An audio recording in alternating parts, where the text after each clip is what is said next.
محمد وعلى آل محمد كما صليت على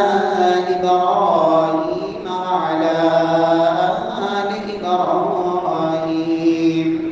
إنك حميد مجيد.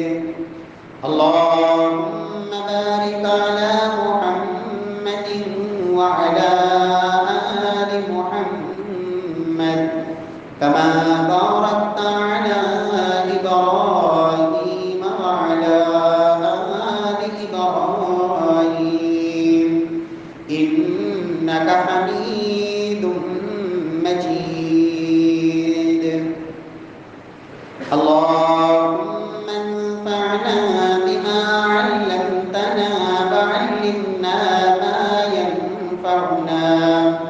وعلمنا ما ينفعنا وزدنا علما. رب اشرح لي صدري ويسر لي أمري واحلل عقدة من لساني يفقهوا قولي. أعوذ بالله السميع العليم من الشيطان الرجيم من همزه ونفخه ونفسه. بسم الله الرحمن الرحيم. ومن أعرض عن ذكري فإن له معيشة ضنكا ونحشره يوم القيامة أعمى قال رب لم حشرتني أعمى وقد كنت بصيرا قال كذلك أتتك آياتنا فنسيتها وكذلك اليوم تنسى.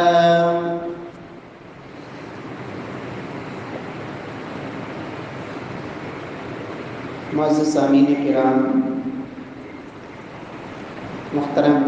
بھائیوں، بزرگوں، دوستوں، معززات ماؤں اور بہنوں،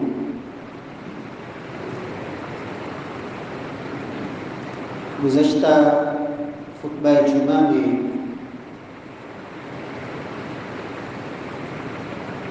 رزق کی تنگی کے بنیادی 5 اسباب کا تذکرہ کیا گیا کہ وہ کون سے ایسے اعمال ہیں کہ جن کی بدولت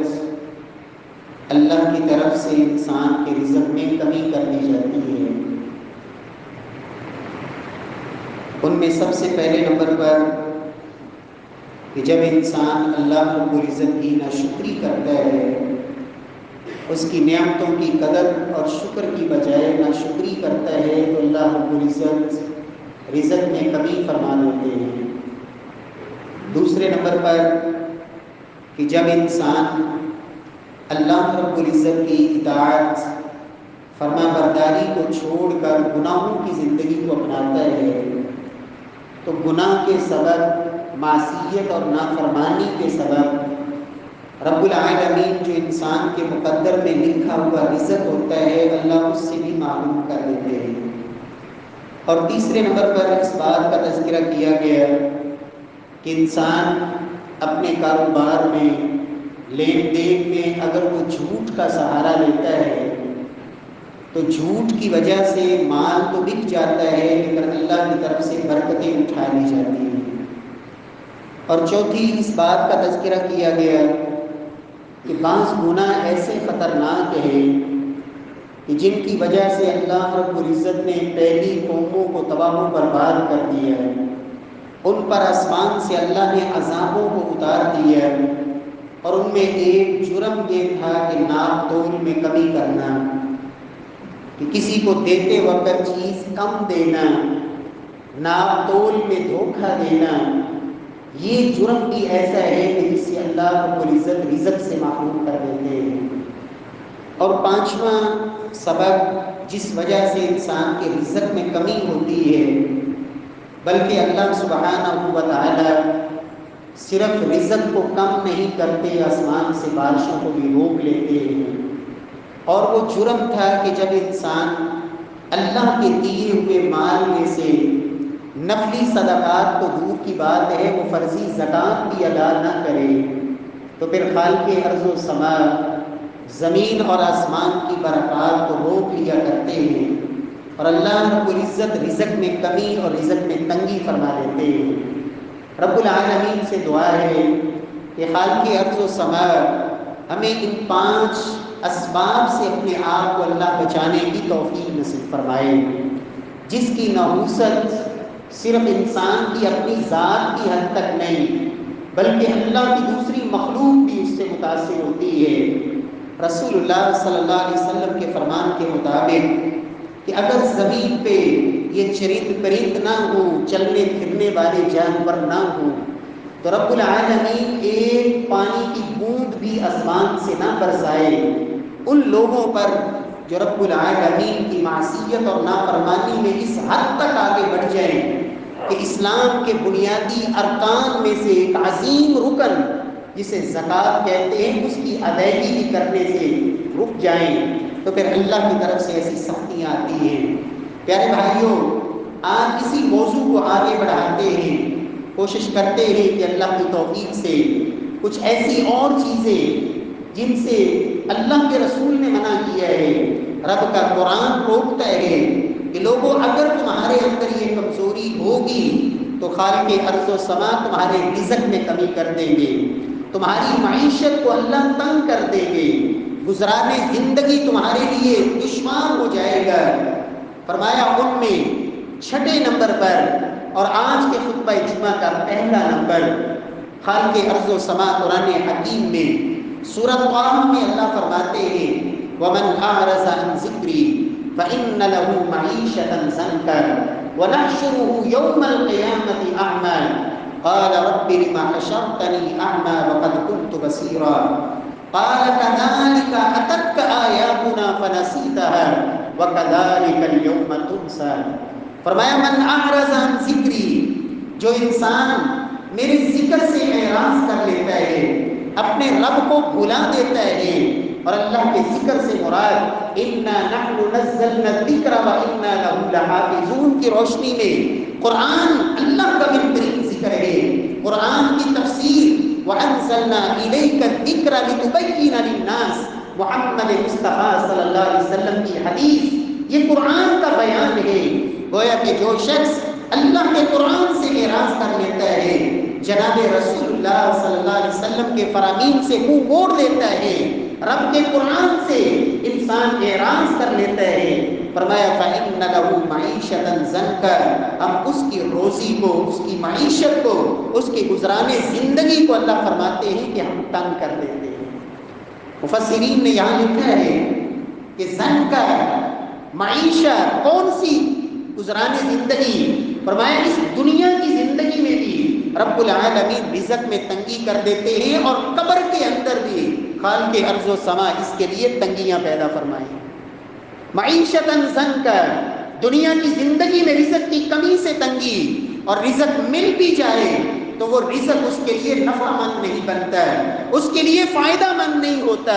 اولاد اور رزق اس کے ذریعے بعض لوگوں کو رب العالمین عذابوں میں مبتلا کرتے ہیں، وہ رزق ان کے لیے قرب الہی کا سبب نہیں بنتا، بلکہ وسعت ہونے کے باوجود اپنے لیے نہ اس سے نفع اٹھا سکتے ہیں، نہ اللہ کی راہ میں دے کے آخرت کو سنوار سکتے ہیں۔ فرمایا یہ معیشتاً ضنکا ہے۔ وَنَحْشُرُهُ يَوْمَ الْقِيَامَةِ أَعْمَىٰ، کل قیامت والے دن جب اٹھے گا تو اللہ آنکھوں سے اندھا کر کے اٹھائیں گے۔ 50,000 سال کے برابر وہ دن، اس میں اللہ یہ سزا دیں گے کہ آنکھوں سے اندھا کر کے اٹھائیں گے۔ وہ کہے گا اے اللہ میں تو دیکھتا تھا، كنت بصیرا، قال كذلك اتتك آیاتنا فنسیتها، تیرے پاس میرا پیغام پہنچا، اللہ کا قرآن آیا، محمد مصطفیٰ کا فرمان آیا صلی اللہ علیہ وسلم، تو نے اللہ کے قرآن سے منہ موڑ لیا، اللہ کے رسول سے اور ان کی تعلیمات سے اعراض کیا، اندھا بن کے رہا قرآن و سنت کی تعلیمات سے۔ آج بطور سزا رب العالمین نے تجھے اندھا کر دیا، میری آیات، میرے احکام تیرے پاس آئے اور تو نے بھلا دیا۔ وَكَذَلِكَ الْيَوْمَ تُنسَىٰ، اسی طرح آج تجھے بھی بھلا دیا گیا۔ اور اگلی آیت میں اللہ فرماتے ہیں کذالک نجزی من اسرف، جو بندہ اللہ کی حدود کو پھلانگ جائے، رب کی تعلیمات کو پسے پش ڈال دے، فرمایا اس حدوں کو کراس کرنے والا، رب کی بغاوت کرنے والے کو اللہ اسی طرح کی سزا دیا کرتے ہیں۔ میرے پیارے بھائیوں، قرآن مجید کے اندر ہی دوسری جگہ اللہ نے فرمایا ضربت علیہم المسکنہ، بنی اسرائیل کا تذکرہ فرمایا کہ ہم نے ان پر ذلت، رسوائی اور پستی ان پر اس وقت مسلط کی جب انہوں نے اللہ کی آیات کا انکار کیا، اللہ کی آسمانی تعلیمات کو انہوں نے چھوڑ دیا۔ فرمایا ہم نے انہیں دنیا کے اندر بھی ذلیل کیا، خزی فی الحیات الدنیا، دنیا کے اندر بھی ذلت ان کا مقدر بنی، اور آخرت کے اندر اس سے بڑے عذاب ان کا مقدر بنے جب انہوں نے اللہ کی آسمانی تعلیمات سے منہ موڑ دیا۔ میرے پیارے بھائیوں، یاد رکھیں قرآن مجید جو اللہ رب العزت کا کلام ہے، یہ میرے اور آپ کے لیے ہدایت کا سرچشمہ ہے، زندگی گزارنے کے لیے بہترین رب العالمین کی طرف سے یہ ایک اللہ کا پیغام ہے، اور انسانیت کی ہدایت کے لیے قیامت تک کے لیے اس کے بعد اور کوئی کتاب نہیں آنے والی۔ پیارے بھائیوں، اس انسان کی محرومی کس حد تک ہے جسے زندگی میں قرآن مجید اوپر دیکھ کر ناظرہ پڑھنا بھی نہیں آتا ہے، اور وہ انسان اس محرومی سے کم نہیں کہ جسے ناظرہ تو آتا ہے لیکن یہ پتہ نہیں کہ میرے رب نے اس آیت میں مجھے کیا فرمایا ہے، میرے رب کا میرے نام پہ کیا حکم ہے۔ اور اللہ کے رسول صلی اللہ علیہ وسلم کے صحابہ سلف یہ کہا کرتے تھے، لوگوں جب اللہ کے کلام میں کہیں بھی یہ آئے یا ایھا الذین آمنوا، اے ایمان والو، فوراً متنبہ ہو جاؤ، وہاں رب العالمین تمہیں مخاطب کر رہے ہیں جنہوں نے کلمہ پڑھا ہے، اللہ یا کسی کام سے منع کر رہے ہیں یا کوئی کام کرنے کا حکم دے رہے ہیں، لیکن جس کو پتہ ہی نہ ہو کہ میرا رب مجھے کیا کہہ رہا ہے، کل قیامت والے دن آپ اندازہ لگائیں وہ محبوب پیغمبر جس کی رحمت یہ ہے وما ارسلناک الا رحمتا للعالمین، جس کی رحمت کی جھلک یہ ہے کہ آپ صلی اللہ علیہ وسلم نے فتح مکہ کے موقع پر ایسے ظالموں کو اور ایسے مشرکوں اور دشمنوں کو جنہوں نے اللہ کے نبی کی آنکھوں کے سامنے آپ کے صحابہ کرام کے ٹکڑے کیے تھے، ان کو زخموں سے لہولہان کیا تھا، ان کے جسموں کو زخمی کیا تھا، ان کی اولادوں کو ان کے سامنے شہید کیا تھا، ان کی بیویوں کو شہید کیا تھا، ان کے گھر بار ان سے چھینے تھے، کیا ظلم تھا جو انہوں نے نہیں کیا، لیکن اللہ کے نبی نے ان سب کو کہا کہ جاؤ میں نے تم سب کو معاف فرما دیا۔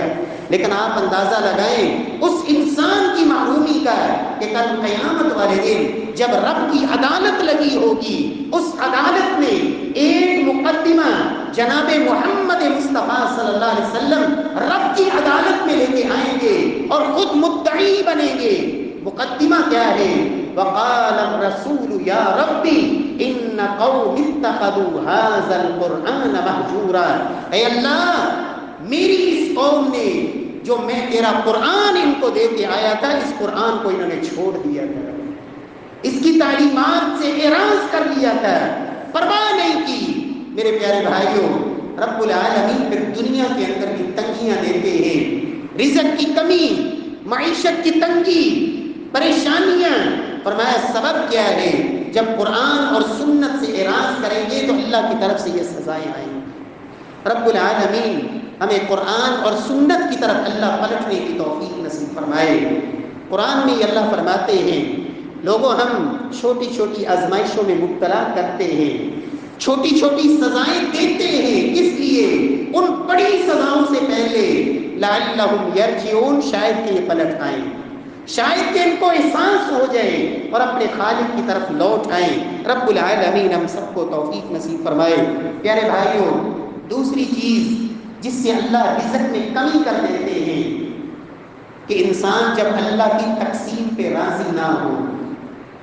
اللہ نے اس کے حق میں جو فیصلہ فرما دیا ہے اس پر رضامندی کا اظہار نہ کرے، بلکہ لوگوں کے ساتھ حسد کرے،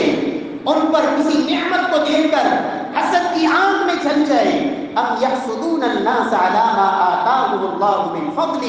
اگر کسی کو رب نے فضل عطا کیا ہے تو تمہیں حسد کی نہیں ضرورت، اس لیے کہ میرے اللہ کا فیصلہ ہے وَلَوْ بَسَطَ اللَّهُ الرِّزْقَ لِعِبَادِهِ لَبَغَوْا، اللہ خوب جانتے ہیں کس کو کتنا دینا ہے، کس کو کتنے سے نوازنا ہے۔ کئی ایسے ہوتے ہیں جنہیں زیادہ مل جائے تو وہ سنبھال نہیں پاتے، وہ بغاوت پہ اتر آتے ہیں، خدائی کے دعوے دار بن بیٹھتے ہیں اور اس قدر تکبر اور گھمنڈ میں آ جاتے ہیں کہ اپنے رب کو ہی بھول جاتے ہیں۔ انما اوتیتہ علی علم عندی، جب کہا گیا کہ اللہ کا شکر کر، یہ نعمت اللہ نے دی ہے، کہا رب نے نہیں دی، میرا اپنا کمال ہے، میں نے اپنے ہنر کی بدولت، اپنے علم کی بدولت، اپنے فن کی بدولت یہ سب کچھ جمع کیا ہے، تو رب العالمین اس کی پھر سزا دیتے ہیں۔ پیارے بھائیوں، نبی کائنات صلی اللہ علیہ وسلم نے فرمایا تھا کہ انسان جب اللہ کی تقسیم پہ راضی ہو جائے، شکوہ نہیں، گلہ نہیں، اللہ کی ناشکری کے بول نہیں، ورض بما قسم اللہ لک تکن اغنى الناس، اللہ کے رسول نے فرمایا تھا جو اللہ نے تمہارے لیے لکھ دیا ہے، تمہارے مقدر میں تمہیں مل گیا ہے، اللہ کی اس تقسیم پہ رضامندی کا اظہار کر تو دنیا میں سب سے بڑا غنی اور مالدار ہو جائے۔ اللہ توفیق نصیب فرمائے۔ اور ایک حدیث میں اللہ کے رسول صلی اللہ علیہ وسلم فرماتے ہیں ان اللہ یبتلی عبدہ بما اعطاہ، بس اوقات اللہ کسی بندے کو کچھ دے کے آزماتے ہیں، فمن رضی، جو اللہ کی طرف سے کسے ملے اور اس پر وہ رضامندی کا اظہار کرے، اپنے رب کا شکر ادا کرے، فرمایا اللہ کے رسول صلی اللہ علیہ وسلم نے بارک اللہ لہ فی، اللہ اسی میں برکتیں ڈال دیتے ہیں، جتنا ملا اس پہ راضی ہو گیا ہے، فرمایا اس میں اللہ برکت ڈال دیتے ہیں، ووسعہ، اسی میں اللہ کو شادی پیدا کر دیتے ہیں، ومن لم یرضى، اور جو اللہ کے دیے ہوئے پہ راضی نہ ہوا، رب کی تقسیم پہ ناراض ہوا، اللہ کے فیصلوں پہ ناراضگی کا اظہار کیا، لم یبارک لہ فی، اللہ اس جو ملا ہوا ہوتا ہے اللہ اس سے بھی برکت نکال دیتے ہیں، پھر زیادہ بھی ہوتا ہے تو اس سے انسان کو فائدہ نہیں ہوتا، اس لیے کہ وہ بے برکتہ ہوتا ہے۔ اللہ رب العزت ہم سب کو توفیق دے کہ اللہ رب العزت کے فیصلوں پہ راضی رہیں، رب العالمین نے جو نعمت دی ہے اس نعمت کی قدر کریں، اور یاد رکھیں رزق کی فراوانی صرف یہ نہیں ہوتی کہ پیسہ زیادہ آ جائے، یاد رکھیں رزق کی وسعت، اس میں یہ بھی بہترین رزق کی وسعت ہے کہ اللہ نے تجھے صحت دی ہوئی ہے۔ ایک انسان کو رب نے پیسہ بہت دیا ہے لیکن اس کا بیماریوں کے علاج میں لگ رہا ہے، اس کا مطلب یہ ہے کہ اس کے رزق میں وسعت نہیں، وسعت تیرے رزق میں ہے کہ رب نے تجھے بیماریوں سے عافیت میں رکھا ہوا ہے، جسمانی طور پر رب نے تجھے صحت مند رکھا ہوا ہے، اللہ نے تیری اولاد کو تیرا فرما بردار بنایا ہے۔ کتنے ایسے لوگ ہیں کروڑوں اربوں لاکھوں اور پتہ نہیں کتنی جائیدادوں کے مالک، لیکن اپنی اولاد کے چہرے کو دیکھنے سے بھی ترستے ہیں کہ بیٹے کا چہرہ نظر آ جائے، بیٹا میری بات سن لے، لیکن تیری اولاد کو رب نے تیرا فرما بردار بنایا ہے، یہ اللہ کی طرف سے تیرے لیے برکتیں ہیں اور اللہ کی طرف سے رحمتیں ہیں۔ رب العالمین نے تجھے دشمن کے خوف سے محفوظ رکھا ہوا ہے۔ ایک شخص اللہ نے بڑی رزق کی فراوانی دی ہے لیکن ساری رات اتنا بے چین ہے کہ کہیں کوئی ادھر سے نہ آ جائے، کوئی ادھر سے نہ آ جائے، ساری رات بستر میں اسی خوف سے نیند نہیں آتی، کوئی لوٹنے والا نہ آ جائے، کوئی جائیداد پہ قبضے کرنے والا نہ آ جائے، اسی فکر میں تجھے اللہ نے سکون دیا ہوا ہے، یہ بھی وسعت ہوتی ہے جو اللہ کی طرف سے نصیب ہوتی ہے۔ پیارے بھائیوں، رب العالمین ہمیں نعمتوں پہ اللہ رضامندی کا اظہار کرنے کی اللہ توفیق نصیب فرمائے۔ پیارے بھائیوں، تیسری چیز جس سے رزق میں کمی واقع ہوتی ہے کہ انسان جو اللہ کی طرف سے رزق ملے اس کی قدر نہ کرے۔ رزق کی ناقدری اور ناقدری کی ایک صورت یہ ہوتی ہے کہ انسان رزق کو ضائع کر دے، پرواہ نہ کرے، اس کے نزدیک اسراف، فضول خرچی، اس کے بارے میں کوئی اسے تصور ہی نہیں۔ اور اس کی اس دور میں میں سمجھتا ہوں اس ہمارے علاقوں میں ایک مثال یہ پانی کا اسراف بھی ہے۔ ایک شخص ٹوٹی پہ بیٹھے وضو کرنے کے لیے اور آدھا گھنٹہ اس نے ٹوٹی کھلی رکھی ہوئی ہے، پانی بہ رہا ہے، اسے پرواہ کوئی نہیں۔ یہ ان سے پوچھیں جو ایک ایک بوند کو ترس رہے ہیں۔ نہانے کے لیے گیا ہے اور پتہ نہیں کتنا پانی اس نے ضائع کر دیا، پرواہ ہی کوئی نہیں، احساس ہی کوئی نہیں، اور برش کر رہا ہے، ٹوتھ پیسٹ استعمال کر رہا ہے، برش استعمال کر رہا ہے، اور وہ بھی چل رہی ہے۔ اور میرے پیارے بھائیوں، ہمارے گھروں کے اندر کتنا پانی ہے جو ایسے بہہ رہا ہے، اسراف کی ایک صورت یہ بھی ہے۔ اور کھانا اللہ نے فراوانی دی ہے کہ رزق کی، ایک فرد کے لیے کھانا تیار ہوا ہے اور اتنی ڈشیں سجی ہوئی ہے کہ اس میں سے وہ چند نوالے لینے کے بعد جب باقی سب رتی کی ٹوکری میں جا رہا ہے، ضیاء ہے۔ ان المبذرین کانوا اخوان الشیاطین وکان الشیطان لربہ کفورا۔ لوگوں جو اسراف کرنے والے ہوتے ہیں، فضول خرچ ہوتے ہیں، یہ اللہ کے باغی اور شیطان کے بھائی ہوتے ہیں، اور شیطان سے بڑھ کے اللہ کا ناشکرا اور کوئی نہیں۔ تو بسا اوقات رزق میں اللہ اس وجہ سے بھی تنگی کر دیتے ہیں کہ اس نے اس رزق کی قدر نہیں کی، اللہ کی طرف سے ملنے والی نعمت کا احساس نہیں کیا۔ نبی کائنات صلی اللہ علیہ وسلم کی تعلیمات تو یہاں تک ہے، اللہ کے رسول فرماتے اذا وقعت لقمۃ احدکم فلیمت عنها الاذى۔ فرمایا اگر کوئی انسان کھانا کھا رہا ہے، ایک لقمہ اس کے ہاتھ سے گر گیا زمین پہ، فرمایا فلیمت عنها الاذى، وہ اس لقمے کو ایسے ضائع نہ کرے، اسے اٹھائے، اسے صاف کرے۔ فرمایا اللہ کے رسول صلی اللہ علیہ وسلم نے وَلْيَأْكُلْهَا، اور اسے کھا لے، وَلَا يَدَعْهَا لِلشَّيْطَانِ، اس ایک لقمے کو بھی وہ شیطان کے لیے نہ چھوڑے۔ کیوں؟ اللہ کے رسول صلی اللہ علیہ وسلم فرماتے ہیں إِنَّكُمْ لَا تَدْرُونَ فِي أَيِّ طَعَامِكُمُ الْبَرَكَةَ، تمہیں کیا خبر کہ رب نے تمہارے کھانے کے کس نوالے میں اللہ نے تمہارے لیے برکتیں رکھی، تمہیں کیا خبر؟ جو تم نے ضائع کر دیا، برکتیں اللہ نے ساری اس میں رکھی تھی، جو تم نے پرواہ ہی نہیں کی، تمہیں کیا خبر کہ رب نے برکت کہاں رکھی ہے؟ فرمایا اس لیے ضائع نہ کرو، کلوا واشربوا ولا تسرفوا۔ اللہ کا قرآن کہتا ہے لوگوں کھاؤ پیو لیکن اسراف نہ کرو۔ کھانے پینے کا ضیاع اور اسراف، اور اسی طرح لباس اس کا اسراف، اللہ رب العزت معاف فرمائے، اور بہت ساری چیزوں کا ایسا اسراف، یہ بھی رزق میں تنگی کا ایک سبب بن جاتا ہے کہ جب اللہ کی طرف سے ملی نعمت تھی اس کی قدر نہیں کی، پرواہ نہیں کی، وہ رزق ضائع ہوتا رہا، حتیٰ کہ اللہ کی طرف سے پھر اس رزق میں کمی واقع کر دی جاتی، اس لیے کہ برکتیں اٹھ گئی، اس نے تو برکت کی پرواہ ہی نہیں کی۔ اور چوتھی چیز میرے پیارے بھائیوں، اس وجہ سے بھی بسا اوقات رزق میں کمی ہو جاتی ہے، برکتیں اٹھ جاتی ہیں، جب انسان دنیا کی ریل پیل اور دنیا کی فراوانیوں میں اس قدر مگن اور مست ہو جائے کہ اپنے رب کو بھول جائے۔ کھانا کھا رہا ہے، اس کو یاد نہیں کہ میں نے شروع میں بسم اللہ بھی پڑھ لی تھی، گھر سے نکل رہا ہے، اس کو یاد نہیں کہ میں نے اللہ کا نام لے کر گھر سے نکلنا ہے، سواری پہ بیٹھ رہا ہے، اسے کوئی یاد نہیں کہ میں نے سواری پہ بیٹھتے ہوئے بھی اپنے اللہ کا نام لینا ہے۔ اللہ کے نبی کی تعلیمات تو یہاں تک ہے لوگوں واش روم میں جانا ہے پہلے اللہ کا نام لو، بسم اللہ اللہم انی اعوذ بک من الخبث والخبائث، لوگوں گھر سے نکلنا ہے بسم اللہ توکلت علی اللہ ولا حول ولا قوت الا باللہ، اللہ کے گھر مسجد میں آنا ہے، پھر بھی بسم اللہ سے دعا کا آغاز، حتیٰ کہ یہاں تک فرمایا زندگی کے ہر اچھے کام میں آغاز کرنا ہے تو میرے اللہ کے نام سے، اس لیے کہ ساری برکتیں میرے اللہ کے نام پہ ہیں، بسم اللہ کے اندر رب نے ساری برکتیں رکھی، لیکن پرواہ کوئی نہیں، اسے یاد ہی نہیں، حتیٰ کہ آپ اندازہ لگائیں اس کلمے کی برکت کا کہ اللہ کے رسول فرماتے ہیں کہ جب خامد اور بیوی اپنا ازدواجی وظیفہ ادا کرنے لگے اس سے پہلے جو دعا سکھائی، فرمایا بسم اللہ اللہم جنبنا الشیطان وجنب الشیطان ما رزقتنا، وہاں بھی بسم اللہ، اے اللہ ہمیں شیاطین کی نظروں سے بچا کے رکھنا۔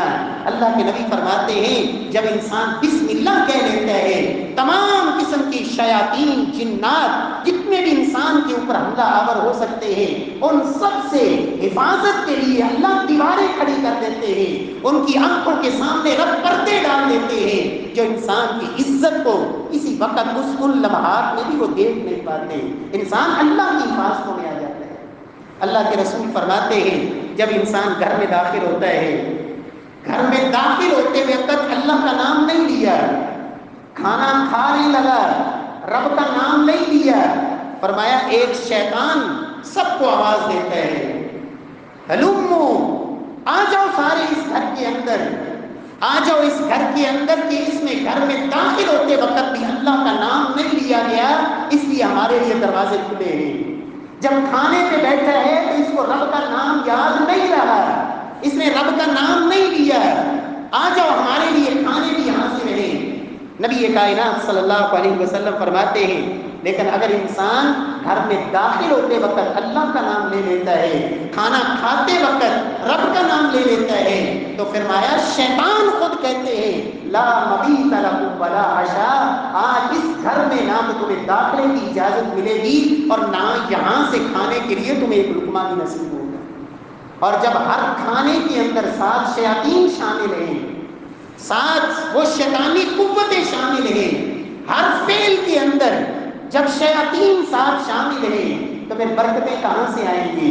پھر برکتیں نکل جائیں گی، پھر وہ شیاطین ڈیرے ڈالیں گے، پھر وہ غم، پھر پریشانیاں، پھر لڑائیاں، پھر جھگڑے، پھر بے برکتیاں وہ گھروں کے اندر ڈیرا ڈالیں گی۔ اللہ توفیق دے کہ ہم اللہ کے نام کو بلند کریں، رب کے نام کو یاد رکھیں۔ نبی کائنات صلی اللہ علیہ وسلم ہر اچھے کام سے پہلے محبوب کبریا بسم اللہ کہا کرتے ہیں۔ 5ویں چیز جس سے اللہ رب العزت برکت اٹھا لیتے ہیں اور رزق وہ ضائع ہو جاتا ہے، بس اوقات انسان کو نصیب میں وہ جو تھا خود اپنے ہاتھ سے ضائع کر بیٹھتا ہے۔ اللہ کے رسول فرماتے ہیں من باع دارا او عقارا فلم يجعل ثمنها في مثله كان قمنا الا يبارك له فيه۔ ایک شخص کو اللہ نے گھر دیا تھا، زمین دی تھی، پراپرٹی تھی، اس نے اپنے گھر کو بیچ دیا، اپنے اس پلاٹ، اپنے مکان اور گھر کو اس نے بیچ دیا۔ فرمایا جو قیمت ملی اس قیمت کو پھر زمین میں خرچ نہیں کیا، یعنی اس جیسا پلاٹ ہی نہیں خریدا، گھر ہی نہیں خریدا، بلکہ کسی اور کام میں ان پیسے کو لگا دیا۔ فَقَمِنٌ أَلَّا يُبَارَكَ لَهُ فِيهِ، فرمایا ممکن ہے، قریب ہے کہ اس نے جو اپنی زمین بیچ کے پیسہ لیا اور اس کو کسی اور کام میں لگایا، ممکن ہے اللہ اس سے برکتوں کو نکال دے۔ کیوں؟ اس لیے کہ جو گھر ہے اس میں رب نے بڑے فوائد رکھے ہیں۔ انسان جہاں مرضی دن کو محنت کرے، کام کرے، اپنا ٹھکانہ ہو، رات کو تو آرام سے اپنے گھر میں آ سکتا ہے، بیوی بچے، زندگی کا کیا بھروسہ ہے، یہ دنیا سے چلا جائے، کم از کم اس کے بچوں کے لیے سر چھپانے کے لیے تو جگہ ہو۔ اور اللہ کے رسول کے اس فرمان کے مطابق کئی ایسے واقعات نظروں کے سامنے، ابھی یہ چند دن پہلے کا واقعہ وہاں قصور کے اندر ایک شخص، زمین اللہ نے دی، وراثت میں ملی، باپ کی وراثت، لیکن قدر نہ کی، اور وہ تقریباً کوئی 95-96 لاکھ کی وہ زمین فروخت کی اور کہا پہلے تو اس سے گاڑی خریدتا ہوں۔ گاڑی خریدی مہنگی ترین اور لے کے پہاڑی علاقوں میں سیر پہ چلا گیا۔ وہ 96-97 لاکھ روپیہ جو زمین بیچ کے پیسہ آیا گاڑی خرید کے سیر پہ، اور وہاں حادثے کا شکار ہوا، گاڑی اس کا کچھ نہ بچا، اور خود اس وقت اور بیوی اور ایک ہی بچہ تھا، تینوں زندگی اور موت کی کشمکش میں۔ میرے پیارے بھائیوں، اللہ کے نبی کے ہر فرمان میں حکمت ہے، اور اس کے ساتھ اللہ کے رسول نے یہ بھی فرمایا جس انسان سے اللہ ناراض ہوتے ہیں اس کے پیسے کو اللہ مٹی میں لگوا دیتے ہیں، کہ اس کو اللہ نے جو دیا ہو وہ مکانات پہ ہی لگائے جا رہا ہے، مکانات ہی بنائے جا رہا ہے، ضرورت ایک کی، ضرورت 2 کی، یہ چلے جتنی ضرورت ہے ضرور بنائے، لیکن مکان پہ مکان، اور اس میں پھر اتنا پیسہ کہ واش روم پہ بھی ہم نے 10 لاکھ لگا دیا اور بڑے فخر سے دکھاتے ہیں، آئیں جی ہمارا پہلے واش روم چیک کریں جس پہ ہم نے 10 لاکھ لگائے۔ یہ اللہ کی ناراضگی ہوتی ہے۔ نبی کائنات صلی اللہ علیہ وسلم فرماتے ہیں جس پہ رب ناراض ہوتے ہیں، اللہ کے نبی سے بڑھ کے عزت والا کون آیا دنیا میں؟ سیدنا حسن کہتے ہیں اللہ کے نبی کے کمرے میں میں کھڑا ہوتا تھا، ہاتھ اوپر کرتا، چھت کو ہاتھ لگ جاتا، اتنی سی چھت تھی محبوب کبریا کے گھر کی، اور کمرہ اتنا چھوٹا جس میں 2 قبریں بننے کے بعد تیسری قبر کی جگہ بچی اور چوتھی قبر کی گنجائش نہیں، یعنی بالکل اتنی تھوڑی جگہ بچی۔ میرے پیارے بھائیوں، اتنا چھوٹا حجرہ مبارک محبوب کبریا، کائنات کے امام الانبیاء، اس نے وہاں زندگی بسر کر لی۔ میرے پیارے بھائیوں، معلوم یہ ہوتا ہے کہ یہ ہدف نہیں ہے، یہ منزل نہیں ہے۔ اور یاد رکھیں، دنیا میں انسان جتنا مرضی آگے بڑھ لے، دنیا کے اندر 2 ہی انتہائیں ہیں، یا مال انتہا ہے یا عہدہ انتہا ہے، اور مال قارون سے بڑھ کے کوئی مالدار نہیں ہو سکتا، اور اس کا انجام مد نظر رکھیں، اور عہدہ فرعون سے بڑھ کے کون بڑا عہدہ لینے والا، اس کا انجام یاد رکھیں۔ یہ دنیا کی حقیقت ہے، اصل ہماری زندگی کا مقصد اور ہدف یہ نہیں ہونا چاہیے۔ اللہ ہم سب کو توفیق نصیب فرمائے۔ میرے پیارے بھائیوں، یہ 5 اسباب جو اس جمعے میں نے ذکر کی اور 5 پچھلے اسباب میں جمعے میں جو ذکر ہوئے، یہ 10 اسباب جو رزق میں کمی کا سبب بنتے ہیں، برکتیں اٹھ جانے کا سبب بنتے ہیں۔ اللہ سبحانہ و تعالیٰ سے دعا ہے کہ رب العالمین ہمیں ان تمام چیزوں سے اللہ اجتناب کی توفیق نصیب فرمائے۔ واقول قولی ھذا وآخر دعوانا الحمدللہ۔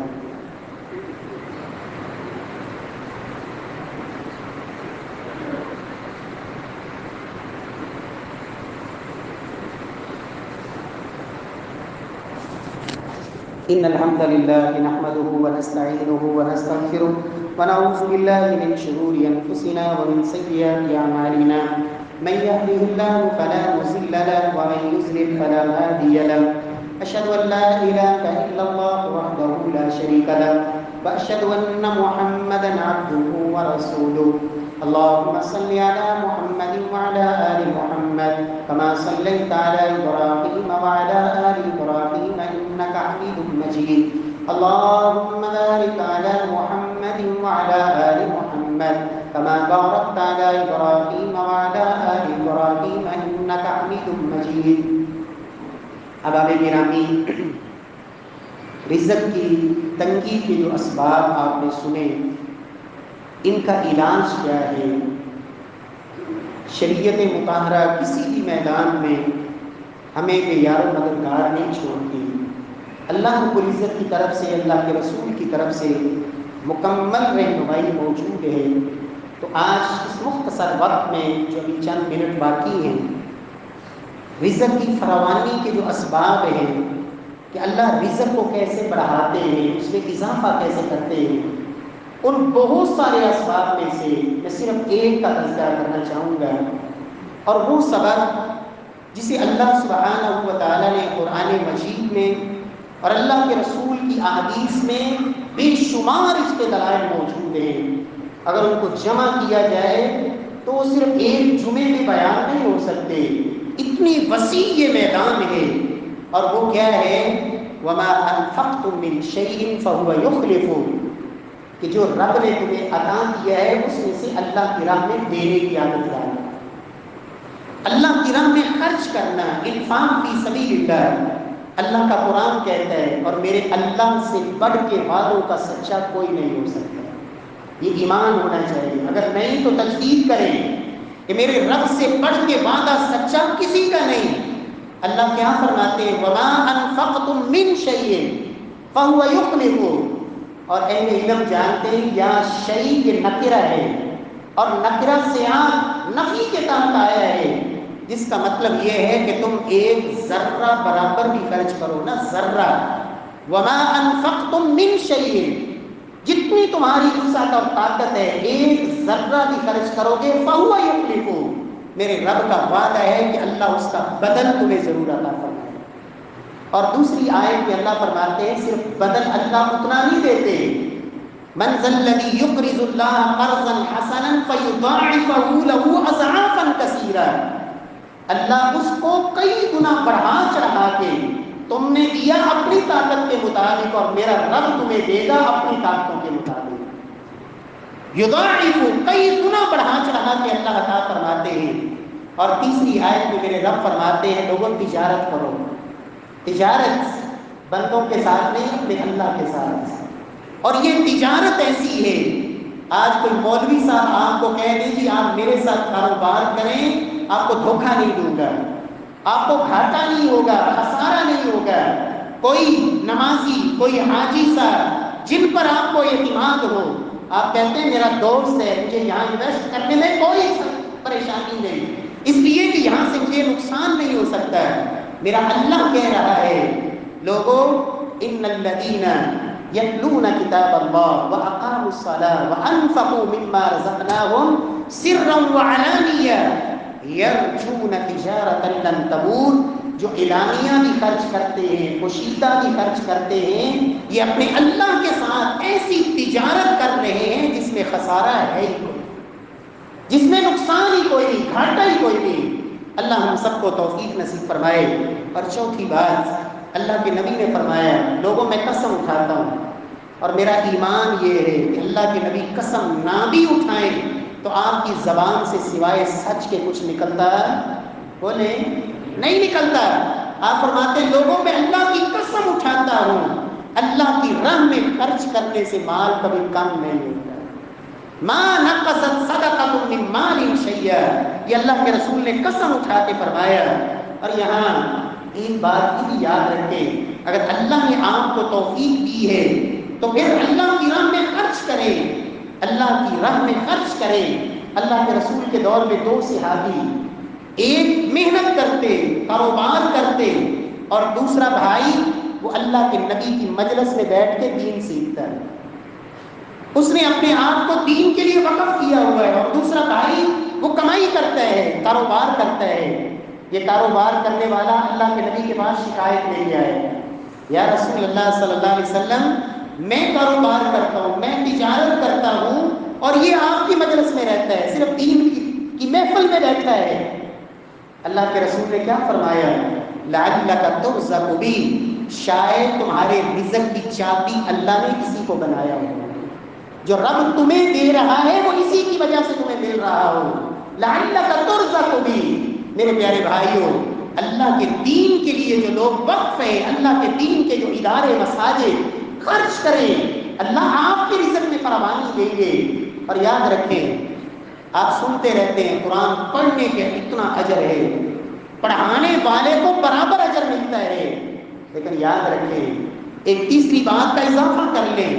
من جہز غازیا فقد غزا، اللہ کے رسول کا فرمان ہے، من دل علی خیر فلہ مثل اجر فاعلہ۔ ایک شخص قرآن پڑھ رہا ہے، ایک قرآن پڑھا رہا ہے، اور تیسرا وہ ہے جس کو رب نے مال دیا ہے، جو ان دونوں کو اس نے معاشی طور پر بے فکر کیا ہوا ہے کہ یہ بیٹھ کے اللہ کے دین کا کام کرے۔ پیارے بھائیو، اللہ کے نبی کی اس حدیث کی روشنی میں جتنا قرآن پڑھنے والے کو اجر ہے، پڑھانے والے کو اجر ہے، ان پر خرچ کرنے والے کو بھی اللہ ان کے برابر اجر و ثواب عطا فرمائے۔ اللہ توفیق نصیب فرمائے۔ اور آخری بات، موت کے وقت رب کا قرآن کہتا ہے ایک انسان کو پچھتاوا ہوگا، انسان پچھتائے گا جب موت کا وقت آئے گا۔ اور وہ پچھتاوا کیا ہوگا؟ انسان یہ نہیں کہے گا ہائے افسوس میرا تو ابھی کاروبار باقی تھا، ہائے ابھی تو میں نے مکان بنانا تھا، کاش مجھے زندگی مل جاتی، میں فلاں ڈگری حاصل کر لیتا، فلاں مجھے عہدہ مل جاتا۔ سورہ منافقون آخری دوسرے رکوع کے اندر، وَأَنفِقُوا مِمَّا رَزَقْنَاكُم مِّن قَبْلِ أَن يَأْتِيَ أَحَدَكُمُ الْمَوْتُ فَيَقُولَ رَبِّ لَوْلَا أَخَّرْتَنِي إِلَىٰ أَجَلٍ قَرِيبٍ فَأَصَّدَّقَ۔ موت کے وقت انسان چلائے گا یا اللہ چند لمحے دے دے، میں کچھ اللہ تیری راہ میں خرچ کر لوں، یا اللہ یہ میری حسرت ہے کہ تیرے راستے میں کچھ خرچ کرنے کی مجھے توفیق مل جائے، صرف اتنی سی زندگی مجھے نصیب ہو جائے۔ اللہ رب العزت ہم سب کو توفیق دے، اللہ نے جو دیا ہے رب کی راہ میں خرچ کریں، اور رزق کا یہ بہترین ایک دروازہ ہے۔ اللہ رب العزت کا حکم ہے، صحیح بخاری کی روایت، انفق یا ابن آدم انفق علیک، اے آدم کے بیٹے تو خرچ کر۔ اگر اللہ کا یہ حکم سن کر جو خرچ کرتا ہے، کہ اللہ فرماتے ہیں انفق علیک، میں تیرے اوپر خرچ کروں گا۔ انسان کتنا کرے گا؟ تھوڑا کرے یا زیادہ کرے؟ وَلِلَّهِ خَزَائِنُ السَّمَاوَاتِ وَالْأَرْضِ، میرے اللہ کے پاس تو خزانے ہیں، تو اپنی اپنی طاقت کے مطابق خرچ کر، میرا اللہ اپنی طاقتوں کے مطابق خرچ کرے گا۔ اللہ ہم سب کو توفیق سے نوازے۔ تو میرے پیارے بھائیوں، اللہ کی راہ میں دیا کریں، لیکن بڑے افسوس سے کہنا پڑتا ہے کہ پتہ نہیں اس سلسلے میں ہمارے دلوں میں اتنی تنگی کیوں ہے، اللہ کی راہ میں دیتے وقت اتنی گھٹن کیوں ہوتی ہے؟ ایمانداری سے بتائیں، ایمانداری سے۔ آج میں آپ سے کچھ سوال کرنا چاہوں گا۔ آپ میں سے ہر کے گھر میں بچے ہوں گے، کوئی ایک بچہ جو ہفتے میں آپ سے 50 روپیہ نہ لے، روزانہ کی بنیاد پر آپ کا وہ بچہ بھی اب 10-20 پہ راضی نہیں ہوگا، ڈیلی بنیاد پہ۔ تو میرے پیارے بھائیوں، یہ رب کا گھر کیا اتنا مسکین ہے کہ ایک 8 دن کے بعد جمعے والے دن میری جیب سے اگر 50 روپیہ 100 روپیہ اللہ کے گھر کے لیے نہیں نکلتا، اور میں چاہتا ہوں کہ میرے اللہ کے گھر میں اے سی کبھی بند نہ ہو، میں اللہ کے گھر میں آؤں تو پنکھا چلتا رہنا چاہیے، میرے پیارے بھائیوں، پھر زندگی تو چلی جانی ہے۔ ہم سے پہلے بھی بڑے لوگ چلے گئے، لیکن رب کی بارگاہ میں اللہ نے پوچھ لیا کہ 8 دن کے بعد جمعے میں آتے تھے، 50-100 نکالتے وقت بھی تمہارا بخل یہاں تک چلا جاتا تھا کہ 100 روپیہ دینے میں۔ اور مجھے ابھی انتظامیہ کے ساتھی بتا رہے تھے کہ ہماری مسجد میں کم از کم 700-800 افراد ہیں جو جمعہ پڑھتے ہیں، خواتین سمیت، اور اگر 50 روپیہ ہر بندہ دے گا، 50 روپیہ، تو 30 سے 35 ہزار روپیہ ایک جمعے میں بنے گا۔ لیکن ہمارے جمعے کا چندہ 7,000، 8,000، 5,000 بس۔ میرے پیارے بھائیوں، یہ اللہ کے گھر کا حق ہے، وعدہ کریں، آج اللہ کے گھر میں وعدہ کریں کہ ہم نے ہر جمعے اللہ کے گھر کے لیے اور صرف اللہ کو راضی کرنے کے لیے۔ میرا اللہ یہ نہیں دیکھتا کہ تو نے دیا کیا ہے، میرا رب تو تیرے دل کا اخلاص دیکھتا ہے۔ تو ایک کھجور دینے کی طاقت رکھتا ہے، میرا رب اس کو پہاڑ کے برابر کر دے گا۔ یہاں بعض بھائیوں کے ذہن میں یہ بات بھی ہے کہ مسجد نجم بڑی امیر ہے، اور مجھے کئی ساتھی نے کہا کہ لوگ سمجھتے ہیں بڑی امیر ہے، یہاں پیسے کی ضرورت نہیں۔ میرے پیارے بھائیوں، یہ بات آپ ذہنوں سے نکال دیں، اس لیے کہ مسجد نجم کو جو دیا کرتے تھے ان میں بعض وہ بزرگ تھے جو اب دنیا میں نہیں رہے، وہ چلے گئے، اور بعد میں جو اولاد ہیں وہ آپ سورہ قلم کے اندر باغ والوں کا قصہ پڑھیں، بعض ایسے ناخلف بچے بھی ہوتے ہیں کہ باپ تو پاگل تھا جو دیتا تھا، ہم سمجھدار ہیں، وہ سلسلے بند ہو گئے۔ اور بعض وہ ساتھی تھے جو آج سے 10 سال پہلے انہوں نے مسجد نجم کے لیے 100 کی رسید کٹوانی شروع کی، آج 10 سال کے بعد بھی وہ 100 پہ ہی ہیں، ان کو یہ توفیق نہیں ہوئی کہ ہم 100 کو 1000 پہ لے جائیں۔ ہر چیز کی مہنگائی بڑھ گئی، لیکن یہ سوچ آئی ہی نہیں، اس لیے کہ یہاں کون سی ضرورت ہے، یہاں کس کو دینا ہے۔ اور اگر کسی کے ذہن میں یہ بات ہے کہ یہاں خرچے زیادہ ہیں، تو کیا خرچے زیادہ ہیں؟ بجلی کا بل اگر آیا ہے اور ابھی یہ ضرورت ہے، میں چاہوں گا کہ اس جمعے میں یہ پیسے ہونے چاہیے۔ 1,18,000 روپیہ بجلی کا بل ہے، اے سی یہاں کے کس نے استعمال کیے؟ نمازیوں کی سہولت سے، نمازیوں کی سہولت کے لیے 1,18,000 روپیہ بجلی کا بل۔ یہ رب کی نعمتیں جب ہم استعمال کرتے ہیں تو پھر دینا بھی چاہیے۔ تو کوئی بھائی اٹھے جو 10,000 روپے کا اعلان کرے کہ ہم 10,000 روپے میں دیتا ہوں اللہ کے لیے، میرے لیے نہیں، نہ مسجد نجم کے لیے، 5,000، 1 روپیہ، کوئی تو بولے، تو 1 روپیہ دینے کے لیے تیار ہے؟ اللہ توفیق دے، سارے دیں، اور ابھی دیں۔ میں خود آغاز کرتا ہوں، نکالے جیب سے، سب نکالیں، جس کے پاس نہیں ہے اپنے ہدارے لے کے نکالیں۔